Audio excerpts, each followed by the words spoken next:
In this video, I'm going to sit in a bird hide for 3 hours and try to get shots of as many different bird species as possible. On my way to the hide, on these crops, I saw a blue-throat. Not really the place I would expect this bird. I would expect to see it from the hide, but will we see it there? Let's see.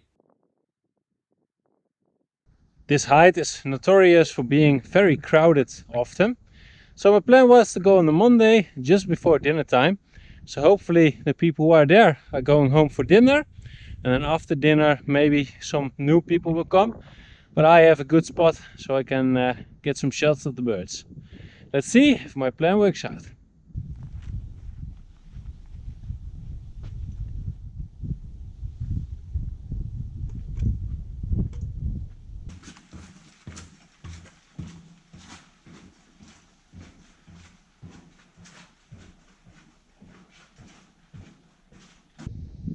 From the height, you have a 360-degree view on some ponds.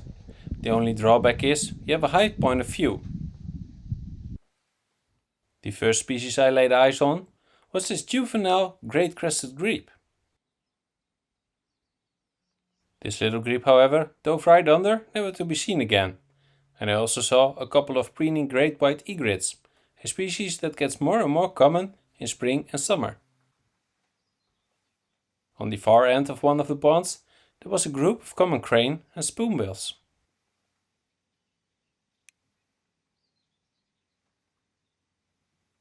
So far my plan has worked, as I'm currently the only one in the hut.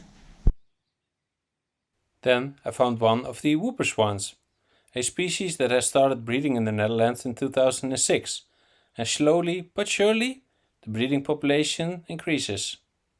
Later on it came closer to the hide and was preening.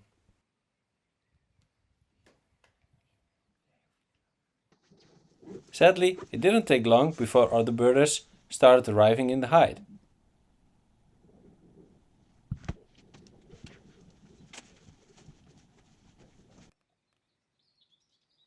And after some scanning, I found a pair of mallards and of course some gadwalls.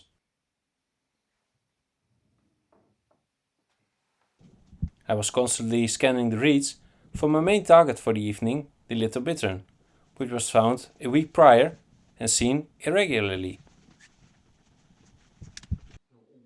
But first I found the male redback shrike, which was defending its territory against this yellow wagtail.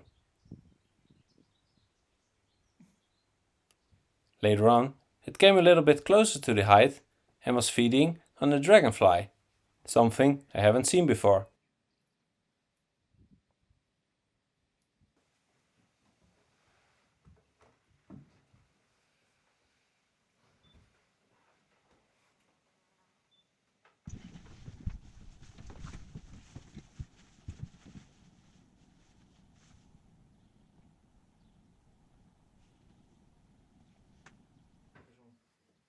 In the same tree the redback shrike was in, I now saw a common white-throat, which later on moved a bit closer to the hide.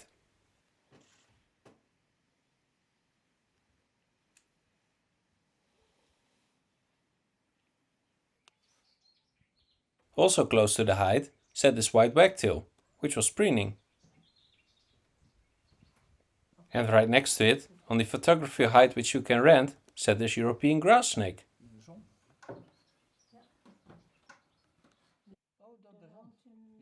But the best bird at this spot was this kingfisher, who was hunting for fish, and it didn't take him long before he was successful and caught a fish. But he didn't eat it. He saved it for its partner, and after presenting it to its partner, he got to mate.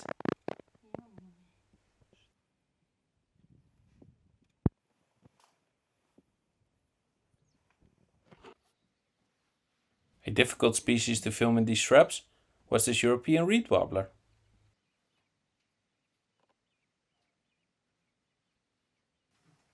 And it took me quite some time before I finally saw this common coot, which was playing hide and seek.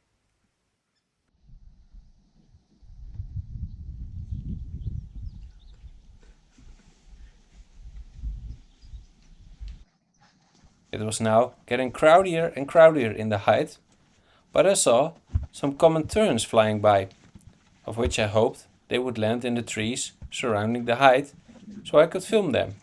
So I was constantly scanning the area, and sometimes I saw them foraging far away and flying over the height. So now it was time to see when they would land in the tree and I could film them.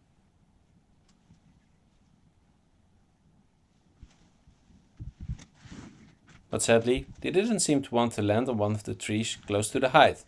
But then my eye caught a new species for the day. A wood pigeon.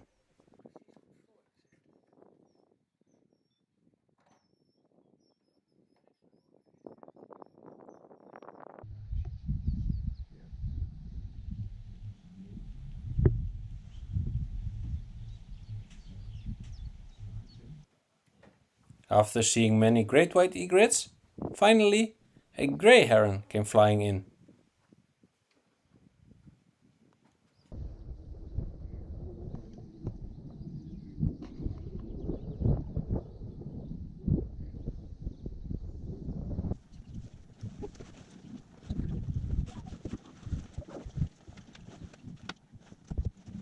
Almost 2 hours in, and the height was completely filled with other people, which was a bit frustrating, as now I couldn't easily check the other side of the height.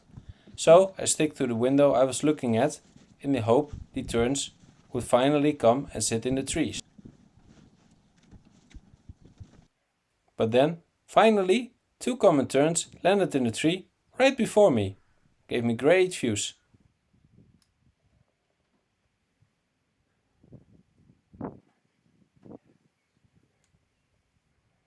The common tern, as the name suggests, is a common species in the Netherlands. But to get these kind of shots is not that easy.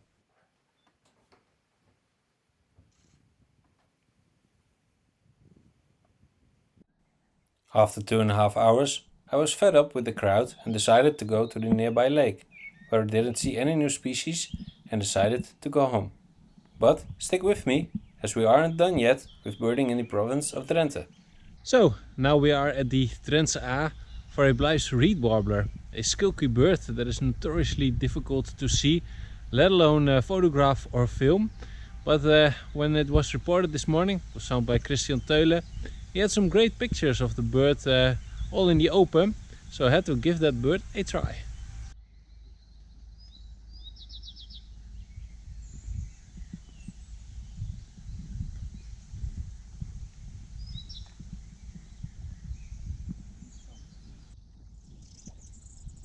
Sadly, the bird wasn't showing itself like it did earlier that morning, but we waited patiently and occasionally heard it singing, so we could follow it as it moved through the reeds and bushes. After some time, most people left, but I stayed in the hope I could get great views after all.